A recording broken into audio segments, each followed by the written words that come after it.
Can Ethan MacKenny be the next All-ACC player for the Georgia Tech Yellow Jackets? We discussed McKenny, who's been adding some size to his frame, has been doing his thing and standing out in fall camp.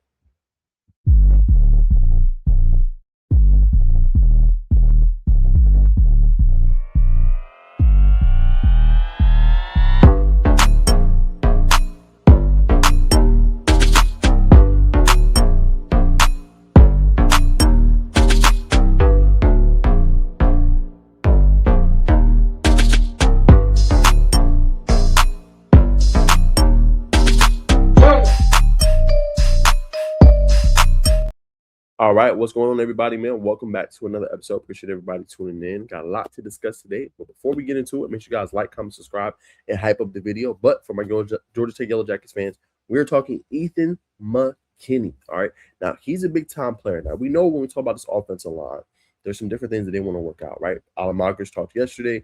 We know about, obviously, them having depth, players that they like really good. We know about the battle at the right guard spot. We know Josh Petty, obviously, Brent that he's recovering, obviously very earlier than expected, maybe around mid-October. Can expect him to be back. But one of the big positions that a lot of people haven't been talking about, because the safety there, is left tackle, because he's a starter, and that's Ethan MacKenny. But he's a name that's been buzzing at fall camp, if I'm humbly honest with you. And I'm going to start with what A.J. Hoffler basically had to say about Ethan MacKenny when we talked to him on Monday.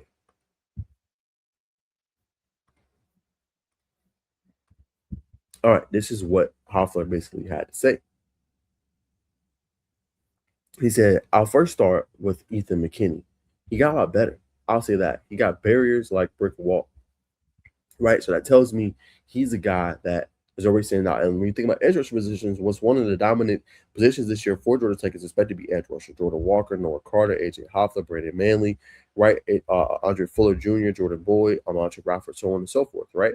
But MacKenny already standing out for these guys and being a guy that's tough to block, making havoc, doing his thing, tells me a lot, right? And last year, he had a pretty productive year, right? I know some changes on the offensive line in terms of Harrison Moore, Tena Alo, Tupaloa was guys that was moving around and things like that. But for MacKenny, he's the one thing that you feel good about. Even with Malachi Carney starting last year at right tackle, he's a right guard now, right? Jameson Riggs is new as well. So is Ianata. So he's the only player that gives you that cohesion, that gives you that, okay, I feel good about him, right? Because even at left guard, who talked yesterday, Kevin P., he didn't play last year, right? So this is a brand new looking offensive line. Yes, you got some returning starters, but not the same position, right? So he's the consummate that you feel okay about. In addition to that, this is what his coach had to say yesterday, obviously, about him. He says, that guy right there, like, he is continuing to stack, right? He is stacking. He's cutting his own wood. He's stacking that wood, and he's carrying whatever he wants to take it right now. Like, I'm so proud. Not like, it's not like, hey, oh man, you did this. I'm just should see his work. You should see his process.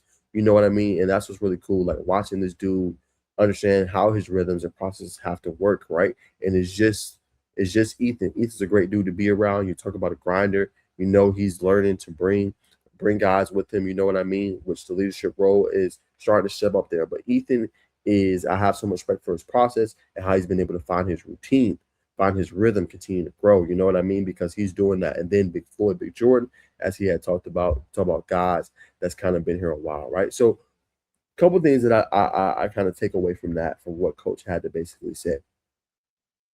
He has his own process, right? He has his own rhythm, right? He's a grinder. He's getting out of the mud, right? That makes you think of a couple players from last year that was doing that same thing, right? Now, a lot of people talk about not Ethan MacKenny, Keelan Rutledge as being the macho man, the guy, right? Laying down the foundation, making you think, making you work, making you do what you're supposed to do, right? But now you have a team that has, okay, who's the leader, right? So for MacKenny, he's going to be looked at as the guy, okay, we lean on you, right? While he's not the center, while he's not Joseph Ionato, you're looking at him as like, okay, you're going to be the barrier holder for us as we try to make sure we're the right offensive line, right?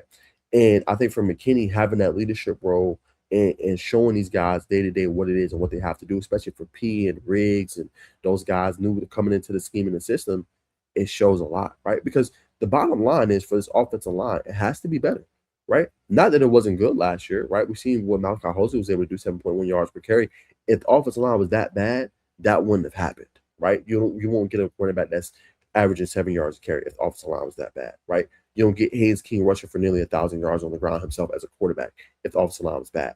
But it does need to elevate. And we heard from Coach Key throughout the spring, throughout the offseason, throughout the summer that, hey, we wanted to get bigger. Hey, we wanted to get better. We did not like how we finished the football season last year. And I think for McKenny, it's a great opportunity for him because he's already being looked at. And I think it was an All-ACC, either honorable mention or All-ACC preseason pick, if I'm not mistaken.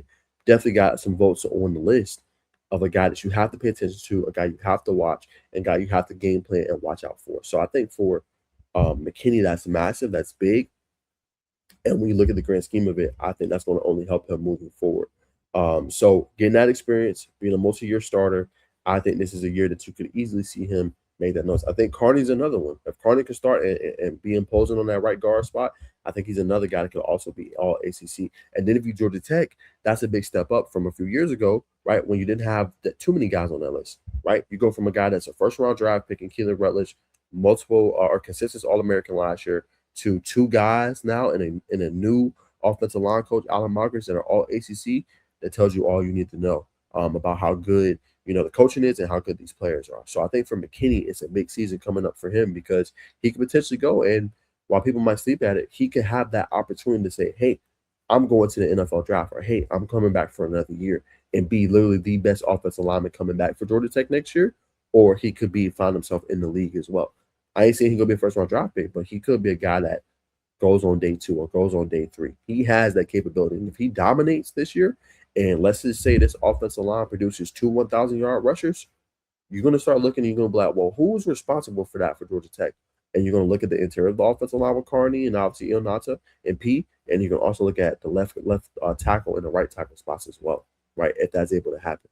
And don't get me started if they can also air the ball out. Because if this team can air that ball out, look out, right? 2 1,000-yard rushers, and you can air the ball out for over 3,000 yards, 3,500 yards from Alberto Mendoza, then you're going to really be looking. You're going to be like, oh, wow. No, this offensive line is really good. So I think Ethan MacKenny holds the keys. If he's as advertised, if he's good this year, this team could be potentially dangerous moving forward. And I think they have a lot of potential. It'll show people in the ACC. And to me, the ACC is up for grabs. Outside of Miami, there's not a lot of teams that makes you feel uncomfortable, right? I'm not uncomfortable by SMU. No disrespect. I know they got Kevin Jennings and Rhett Lashley. I'm not uncomfortable. Louisville, I'm not uncomfortable. I don't even know if Lincoln Keynotes can get it done. That remains to be seen. VT is a whole brand new team, right? We got to see obviously what happens there, right? Clemson they're expected to have a down year. Could it be good? We'll find out, right? But there's a lot of openings there for teams, right? Virginia is a team that could have won the ACC last year. Will they be as good with Bo Bueller as their quarterback, right? There's so many questions that we have to figure out and see this year in the ACC, and it's going to be very interesting to see what it is. So it's a great opportunity for Georgia Tech, for the Yellow Jackets to impose their will, for them to do their thing this year, and for them to be very dominant, I think, all season long. So, and it starts in the trenches. Defensively, I think they got it. Offensively, can they also do it and get it done? It's going to be very interesting to say the least, but I think Ethan MacKenny is going to be a name to continue to watch all season long. And if he can dominate, because if he can do that, look the hell out. This might be a really good team this year. And if Georgia Tech can get 9 to 10 wins, that's an overachieving season, because you've seen Vegas Sportsbooks, you've seen FanDuel, you've seen DraftKings, right? You've seen all these guys, the MGM Sportsbook. They barely expected to get 6.5 wins. So you get 9 to 10 with this offensive line, they dominating. That's a winning season to me, and that's obviously a great accomplishment season as well. But that's going to do it for today's video, man. Make sure you guys like, comment, subscribe. Happy with the video. Appreciate all the love from the Georgia Tech fans. I'm back, man. Please let me know any videos you guys want to see, and make sure you stay tuned for all my coverage, obviously, on my channel, and obviously on my X page as well. I'll see you guys in the next video, and always remember, it's peace and blessings and peace and love.